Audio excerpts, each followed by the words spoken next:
ሰላም ጤና ይስጥልን ክቡራና ክቡራት፣ ይህ በጠለች ሚዲያ በአሳየ ደርቤ የሚቀርበው የዘወትር ፕሮግራማችን ነው እና በዛሬው ዝግጅታችን ልዩ ልዩ ጉዳዮችን እና ወቅታዊ መረጃዎችን ወደ እናንተ የምናደርስ ይሆናል። ስለዚህ የጠለች ሚዲያ ሜምበር እና ሰብስክራይበር በመሆን ስቲከሮችን በማበርከት ብሎም ዝግጅቶቻችንን ላይክ፣ ሼር እያደረጋችሁ ለሌሎች በማጋራት እስከ ፕሮግራማችን ፍጻሜ ድረስ አብራችሁ ትቆዩ ዘንድ በአክብሮት ጋብዘን በቀጥታ ወደ ዕለቱ ፕሮግራም እናልፋለን።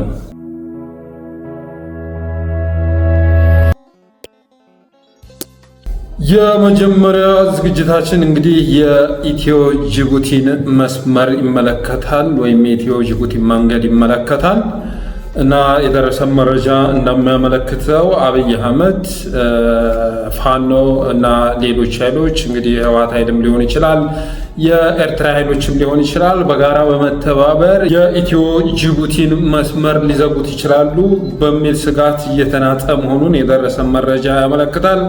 የኢትዮ ጅቡቲን መስመር ዘጉት ማለት አጠቃላይ ህዝቡ መንግስት ላይ እንዲያምጽ የሚያደርግ ከውጭ ወደ ውስጥ የሚገቡ እቃዎች አቅርቦት እንዳይኖር የሚያደርግ እና ከፍተኛ ኢኮኖሚያዊም ፖለቲካዊም ጉዳት የሚያደርስ መሆኑ ይታወቃል።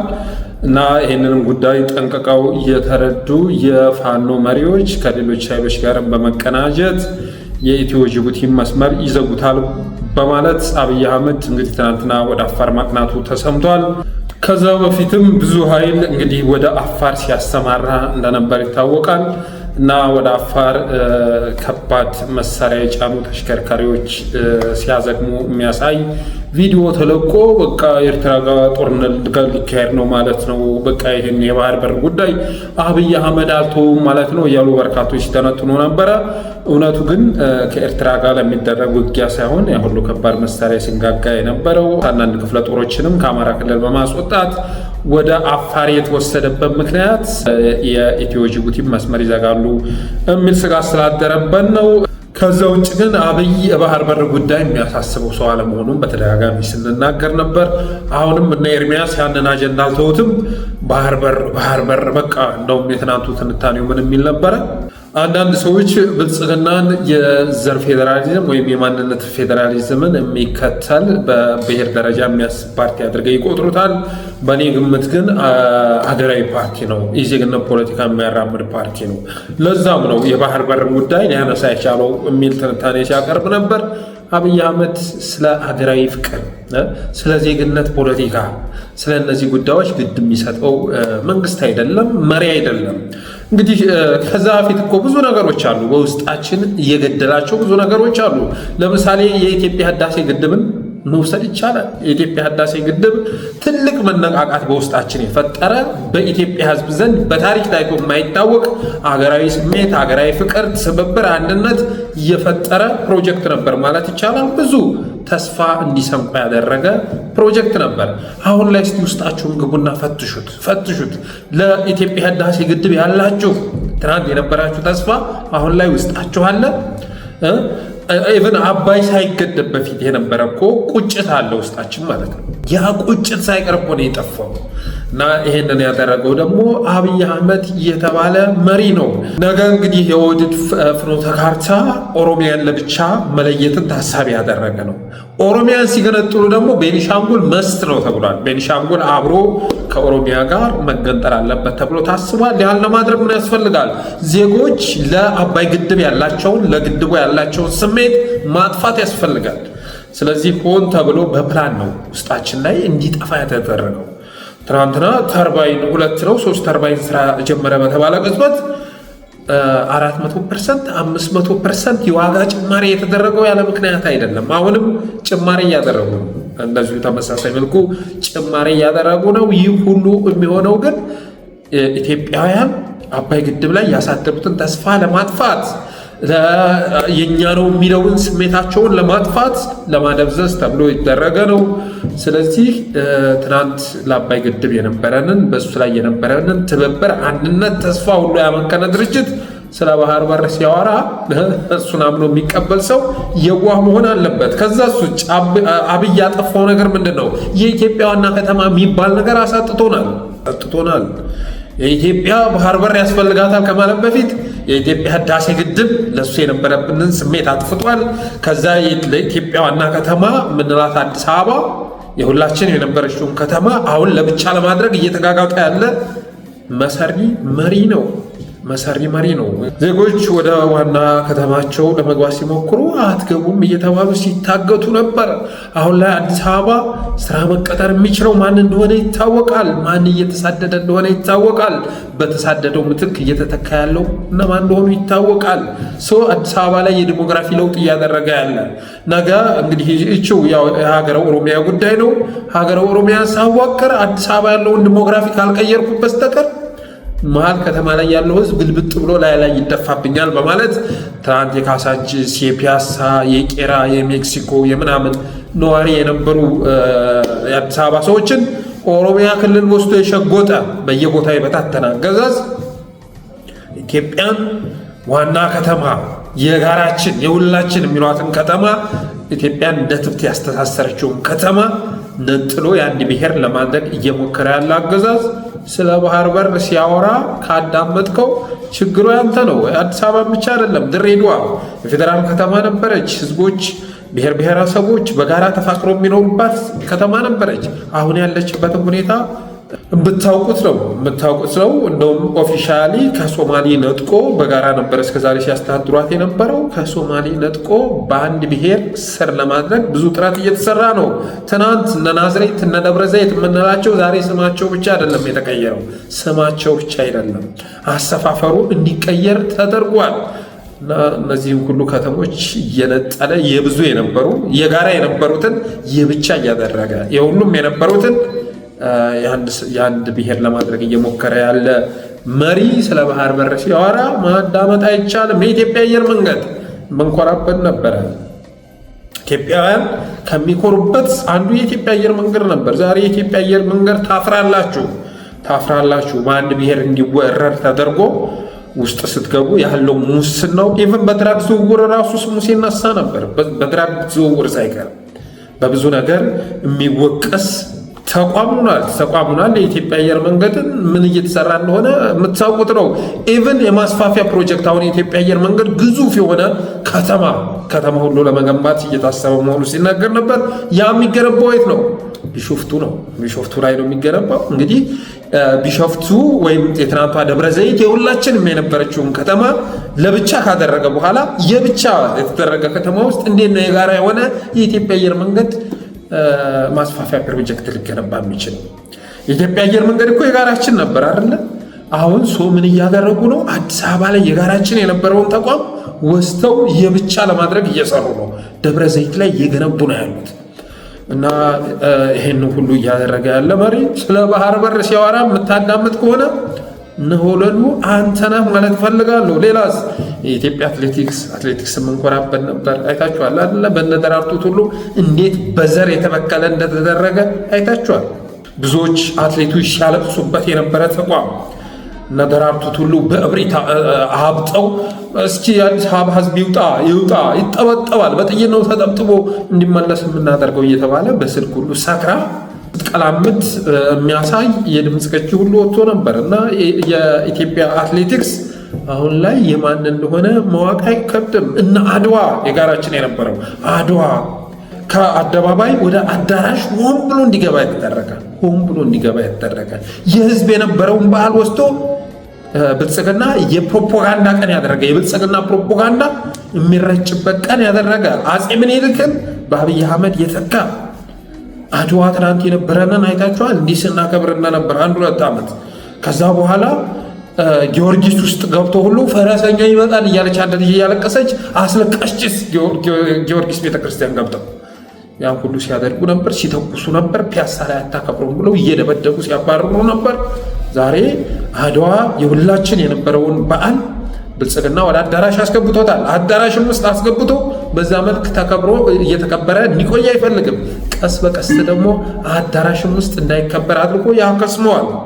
እና አድዋን ይሄ ሁሉ ነገር ያሳጣን አገዛዝ ኢትዮጵያ በሌለችበት ሁኔታ የኢትዮጵያ የባህር በር ብሎ ይዋጋል ብለህ የሚያስብ ሰው ካለ የመጨረሻ ከንቱ ነው። ሌላስ ሀገራዊና ብሔራዊ ስሜታችንን ትናንት የነበረን ሀገራዊ ስሜት ብሔራዊ ስሜት አሁን አለ እንዴ ጋይስ? አለ? እስኪ ልባችሁን ፈትሹት። በተለይ ኢትዮጵያ የምትኖሩ ሰዎች፣ በተለይ አዲስ አበባ የምትኖሩ ሰዎች እስቲ ሀገራዊ ስሜታችሁን ፈትሹት፣ ብሔራዊ ስሜታችሁን ፈትሹት። እንደ ጨው ማሙቶ ታገኙታላችሁ። ያንም ማናሟሞ ካላችሁ ብልጽግና የተባለ አገዛዝ፣ አብይ አህመድ የተባለ መሪ እላችኋለሁኝ። አትንኩኝ ባይነት፣ አገሬን አላስተፍርም ባይነት፣ በጦርነት ጊዜ ይሄ በጋራ በአንድነት የምንነሳው ነገር እሱ ሁሉ ዛሬ ላይ ከስሟል። ዜግነት የሚባለው ነገር የለም። ዜጎች በዜግነታቸው ተንቀሳቅሰው የሚሰሩበት ሁኔታ የለም። ዜግነት፣ ኢትዮጵያዊነት አብይ ወደ መድረክ ሲወጣ በውስጡ እየሳቀ ለአንደበት ብቻ የሚያነበንበው ከዛ ማታ ኤሌሌ ሆቴል አርቤት ምናምን የሰበሰቡና ቀን እኮ እንደዚህ ያልኳቸው እንደዚህ ያልኩ እኮ ሰማህ እንደ የቀኑ ንግግር እየተባለ የሚሳቅበት ለሽመልስ አብዲሳ እዚያ በ33ኛ ጥርሳቸው የሚስቁባት ሀገር ሆናለች። ዜግነት፣ ኢትዮጵያዊነት ከስሟል። ሃይማኖታዊ እሴት፣ ግብረ ገብነት፣ ፈሪሃ እግዚአብሔር እሱ ሁሉ እንድናጣ ተደርገናል። ባለፈው ሃይማኖትን በተመሰረተ የሚሰራውን ኮንስፓይሬሲ በዝርዝር አቅርቤላችሁ ነበር እና ከዛ ጀርባ ብልጽግና መኖሩን የሚያሳዩ በቪዲዮ አስጠግፌ ነው ያቀረብኩት። ብዙ ሰው አይቶታል ማለት አልችልም። ወደ 40 ሺህ ሰው ነው ያየው። በጣም ብዙ ተደራሽ መሆን የነበረበት ቪዲዮ ነው። ይሄ ሁሉ ግን ሃይማኖት ውስጥ ገብቶ ብልጽግና እያደረገ ያለው ፈሪሃ እግዚአብሔርን ማጥፋት፣ ሃይማኖተኝነትን ማጥፋት፣ ግብረ ገብነትን ማጥፋት፣ ከዛ ለግሉ የሚኖር እኔ ብቻ እያለ የሚኖር ራስ ወዳድ ፍጡር ማፍራት ነው አላማው። ራስ ወዳድ እዛ ህዝብ ቢጨፈጨፍ፣ ሀገር ብትፈርስ፣ ሰፈሩ ቢተራመስ፣ ቢታረስ ግድ የማይሰጠው ጄኔሬሽን የመፍጠር ስራ እየተሰራ ነው። ፊደል ኢትዮጵያ የራሷ የሆነ ፊደል ያላት ሀገር ነች። አይደለም እንዴ? የግዕዝ ፊደል ያላት ሀገር ነች። ግን በምን እንደሚጠቀሙ ታውቁታላችሁ። በምን እንደሚጠቀሙ ግልጽ ነው። ይሄ ቁቤ ትውልድ ማለት ነው። ስለዚህ ኢትዮጵያ ሳትኖር ይሄ ሁሉ ነገር እንዳይኖር በተደረገበት ሁኔታ ስለ ባህር በር የምታወሩ ሰዎች የጤናችሁ ጉዳይ አጠራጣሪ ነው። አብይ አህመድን አታውቁትም ማለት ነው። አብይን አታውቁትም እንጂ ብታውቁት ኑሮ አብይ አህመድ የሚያጠፋው ነው እንጂ የሚያመጣው ነገር የሚፈጥረው ነገር ሊኖር አይችልም።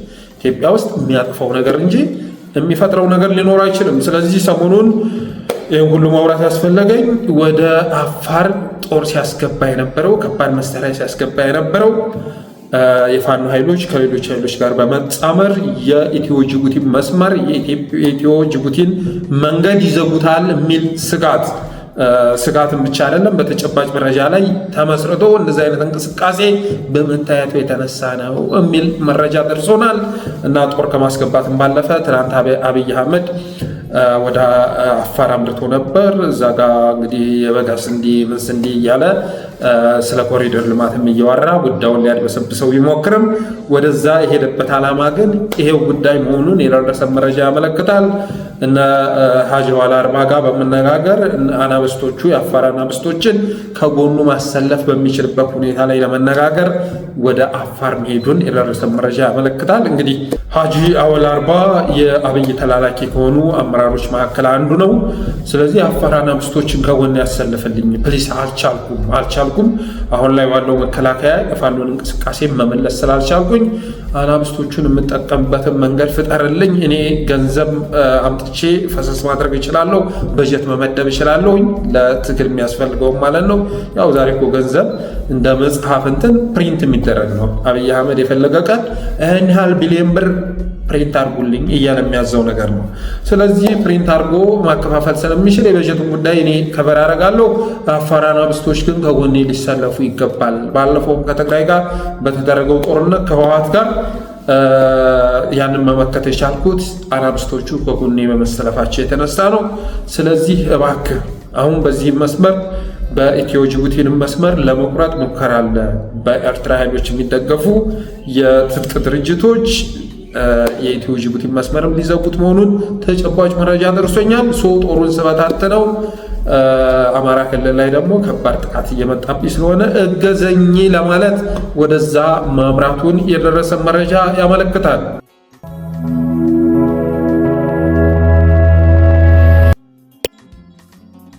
ወደ ሁለተኛው መረጃ ሲሸጋገር በትናንትናው ዕለት አንዲት ፍንጭ ቢጤ ጭምጭምታ ነገር ወደ እናንተ አድርሼ ነበር። ይኸው ምንድነው የሚለው አረጋ ከበደ መልቀቂያ ማስገባቱን የሚገልጽ ነገር አቅርቤ ነበር። ይሄ ተጨባጭ መረጃ ነው፣ ከታማኝ ምንጭ የደረሰ መረጃ ነው።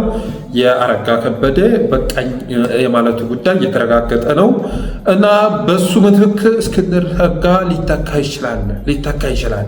እስክንድርን ለመጠርጠር የሚያስችል በቂ መረጃዎች አሉ በማለት አንድ ፕሮግራም ወደ እናንተ አድርሼ ነበር። አብዛኛው ሰው አይደረግም አይባልም፣ አይሆንም ትተሽ ይሆናልን ያዢ እንደሚባለው አብዛኛው ሰው የተቀበለው ቢሆንም አንዳንዶች ዝም ብሎ አሉባልታ ነው፣ ተራ አሉባልታ ነው የሚል ፊድባክ ወይም ግብረ መልስ ሰጥተውናል። ዛሬ የደረሰ መረጃ ታዲያ ከዚህ ጋር በተገናኘ አዲስ መረጃ ደርሶኛል። ይኸውም ምንድነው የሚለው እንግዲህ ዳውንት ላይ እነ ኮሎኔል ፈንታው እነ ከሸዋም እነ መከታው ወይም እነ አበበ ጢሞ፣ ከጎንደር እነ ጌታ አስራደ እነ ማስረሻ ሰጤ ዳውንት ላይ ከተሰባሰቡ በኋላ እስክንድር ነጋ ለድርድር ወደ ውጭ ሀገር ሄዶ ነበር የሚል መረጃ ደረሰኝ። ይህንንም የደረሰኝን መረጃ እንደወረደ ሳቀርብላችሁ እንደሚከተለው ነው። አሳዬ እንዴት አመሸህ? ስለ እስክንድር ዛሬ ትንሽ ነካክተሃል። ወሎ ውስጥ ዳውንት ከዓለም አቀፍ ድርጅቶች ጋር ውይይት አደረገን ካለ በኋላ እስክንድር ነጋ ለጥቂት ቀናት ጀርመን ሄዶ ነበር። ቀጥሎም ወደ አሜሪካ መጥቶ 2 ሳምንት አሜሪካ ቆይቷል። በስቴት ዲፓርትመንት ተገኝቶ ከማርኮ ሩቢዮ ጋር ለመነጋገር ሄዶ በትራምፕ አስተዳደር ተባሮ ተመልሶ ትንሽ ከቆየ በኋላ ወደ አዲስ አበባ ተመልሷል። አሁን የሚኖረው አዲስ አበባ 6 ኪሎ ሽሮ ሜዳ አብይ ጠባቂ መድቦለት ነው። እስክንድር ነጋ ከአብይ በሚመደብለት መጠነ ሰፊ ገንዘብ ፋኖን እየከፋፈለለት ይገኛል። ዳውንት የሚገኙት ኮሎኔል ሙሀባው፣ ማስረሻ ሰጤ፣ ጌታ አስራደና ሌሎችም ናቸው። ሙሀባው ለማምለጥ ቢፈልግም ፈንታው ሙሀባ ማለት ነው፣ በጀርባ የሚመታ ኃይል ስላለ አጣብቂኝ ውስጥ ነው ያለው። የቀሩት ወታደሮች ከ600 በታች ስለሆኑ በቅርቡ እንደሚበተኑ የሚገልጽ መረጃ አለ። የመከታው ኃይልም ከውስጡ ሊፈነዳ እንደተቃረበ ታውቋል። ስለዚህ እስክንድር ከአብይ ጋር እንደሚሰራ ሀቁኗል፣ የታወቀ ሆኗል ይላል። በእርግጥ ሸዋ አካባቢ እስክንድር እንደሌለ እኔም ለማጣራት ሞክሬ ነበር። ሸዋ ላይ ከታየ ቆይቷል እስክንድር ነጋ። ስለዚህ ወደ ጀርመን አምርቶ ነበር። አሜሪካ ሄዶም 2 ሳምንት መቆየቱን እነ ማርኮ ሩቢዮን ለማግኘት ሞክሮ እንዳልተሳካለት በአሁኑ ሰዓትም አዲስ አበባ እንደሚገኝ የደረሰ መረጃ ያመለክታል። አዝማሚያውንም ስታዩት ወደዛ የሚወስዱ ናቸው። ነገሮች ሲታዩ ወደዛ የሚወስዱ ናቸው። በብልጽግና የዲጂታል አርሚ መካከልና በአፋሕድ የዲጂታል አርሚ መካከል ያለውን መናበብ ስታዩ ኢቨን የፋኖ መሪዎች የሚባሉት አፋሕድ ውስጥ ያሉት ወደ ሚዲያ እየመጡ የሚናገሩትን ነገር ስታዩ ከዚህ በፊትም የሀገራዊ ምክክር ኮሚሽነር የሚባለው መስፍን አርአያ ከአንድ የፋኖ ክንፍ ጋር ንግግር መጀመሩን ከገለጸ በኋላ ባለፈው ደግሞ ባህር ዳር ላይ ተገኝቶ ቅድመ ሁኔታ ማቅረቡን ስትሰሙ፣ የታሰሩ እስረኞች ይፈቱ እና የተናጠል ተኩስ አቁም ይደረግ ማለቱን ስትሰሙ፣ እኒህ ሁሉ ንግግሮች እየተደረጉ ያሉት ከአፋሕድ ጋር መሆኑን መገመት አይከብድም። ጠቅላይ ሚኒስትሩም በተደጋጋሚ ሲናገረው የነበረ ነገር ነው። አፋሕድ እንዳጠቃላይ ትግል ላይ አይደለም እኮ ትግል ካቆም እኮ ቆይቷል። መከታውን በለው ኮሎኔል ፈንታውን በለው እነ ጌታ አስራደም ይሁኑ ሌሎቹም በአጠቃላይ አሁን ላይ ትግል ላይ ናቸው ማለት አይቻልም። ማስረሻ ሰጤቶ እንዳለም የሚቆጠር አይደለም።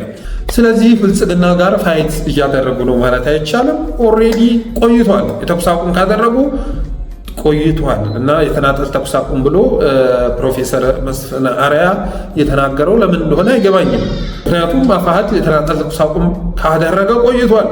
በአደባባይ ወጥቶ ባይናገርም ካደረገ ቆይቷል። ትናንትናም ባቀረብኩት መረጃ ላይ እንግዲህ መከላከያ ያወጣው መግለጫ ላይ 7 ዞኖች ላይ ከባድ ውጊያ እየተደረገ መሆኑን ሲገልጽ እስክንድር የሚንቀሳቀስበትን የሸዋ ቀጠናም ሳይጠቅስ አልፎታል። ምንም አይነት ውጊያ እየተደረገ አለመሆኑን ይፋ አድርጓል። እና ዛሬ የደረሰኝ መረጃ የሚያመላክተው እስክንድር ነጋ ላለፉት ጊዜያት ጀርመን ሄዶ ነበር። ባለፈው ጥያቄ እንደዛ የሚል ጥያቄ ጠይቋል ተብሎ በነ ኤልያስ መሰረት ወይም መሰረት ሚዲያ በነ ዋዜማ ሬዲዮ ተዘግቦ ነበር። አውሮፓ ወይም አሜሪካ ሄዶ ለመደራደር መጠየቁን የሚገልጽ ማለት ነው። እና እኔ ባደረግኩ ማጣራት ከእስክንድር በተጨማሪ ሌላ የፋኖ መሪም መሄዱን የደረሰ መረጃ ያመለክታል። ጀርመን ሂዶ የተወሰነ ሳምንት ከቆየ በኋላ አሜሪካ አምርቶ 2 ሳምንት መቆየቱን በአሁኑ ሰዓት ደግሞ አዲስ አበባ የሚገኝ መሆኑን የሚያመላክት መረጃ ደርሶናል። እንግዲህ ቂጣም ከሆነ ይጠፋል፣ ሽንም ከሆነ ይገፋል እንደተባለው ከትናንት ዛሬ እየገፋ የመጣ ነገር አለ። ነገ ደግሞ መወለዱ አይቀርም፣ መታየቱ አይቀርም እና ያ ጉዳይ የተከሰተ እንደሆነ ጠበቃሽ ማን ይሆን ዋስሽስ ማን ይሆን እንዳለው አርቲስቱ ስትሟገቱ የነበራችሁ ሰዎች ለእስክንድር አፋችሁን አንደበታችሁን አከራይታችሁ የአማራን ትግል ለመጥለፍ ስትሞክሩ የነበራችሁ ሰዎች ጠበቃችሁ ማን ይሆን ዋሳችሁ ማን ይሆን ያኔ ስትከሰሱ ማለት እፈልጋለሁ።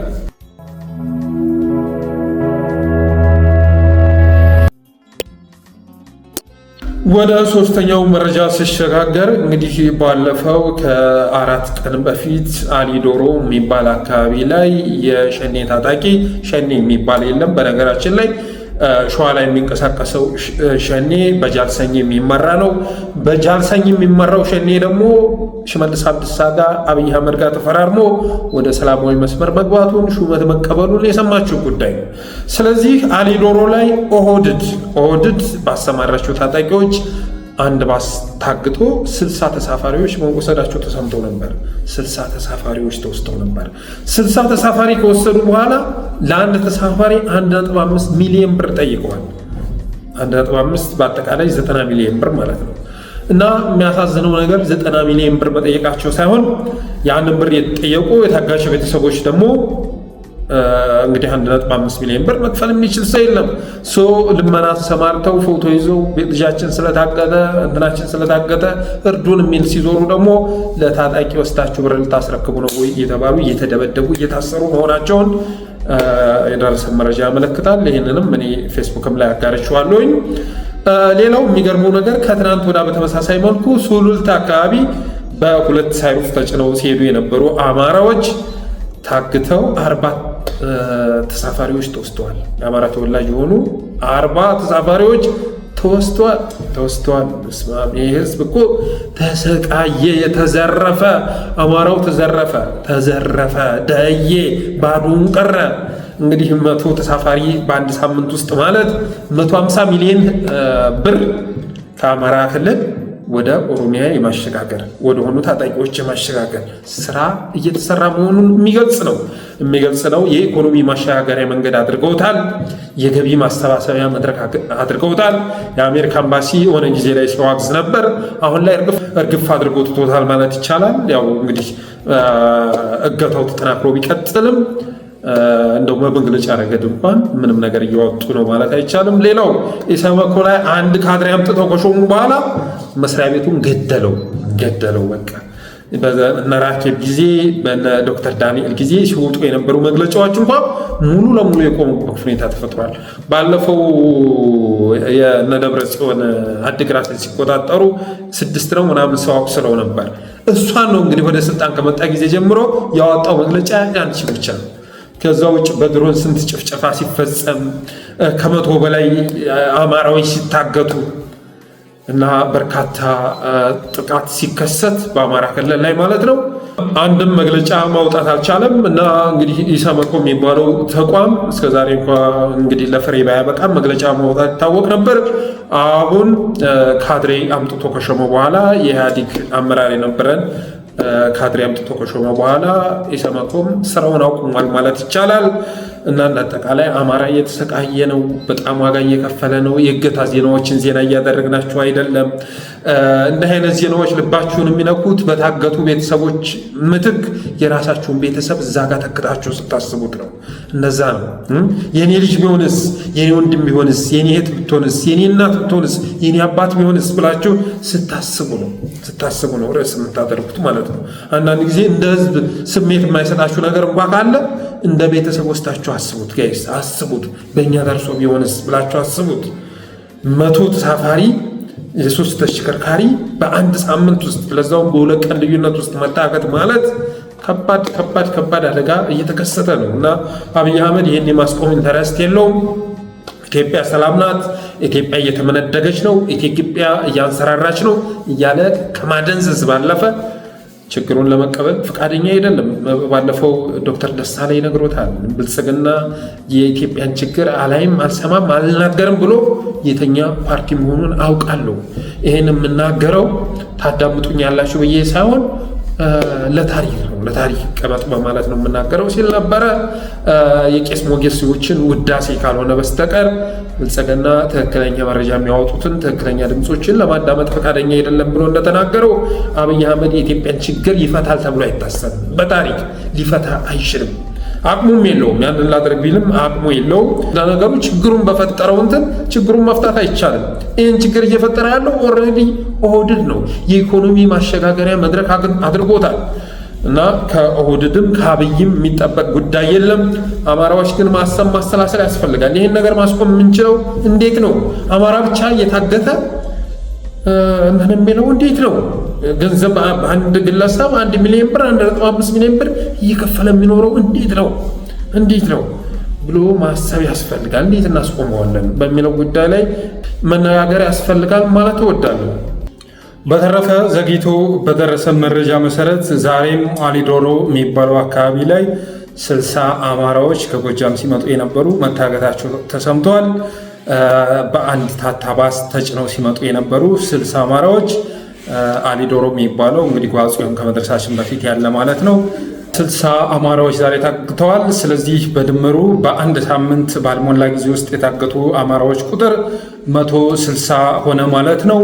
እና እንግዲህ መንግስት የለም፣ መንግስት አለመኖሩን አውቆ ህዝብ ቢያንስ በሌላ መስመር መምጣት ያስፈልጋል። እንግዲህ በሁሉ መስመር ቢሆን መምጣት ያስፈልጋል። ይሄ የጎጃም መስመር በጣም ብዙ ተሳፋሪዎች ተጋላጭ የሆኑ ህይወታቸው እየተበላሸ ያለበት መስመር ነውና ለራሳችን ልናስብ ይገባል ማለት እፈልጋለሁ።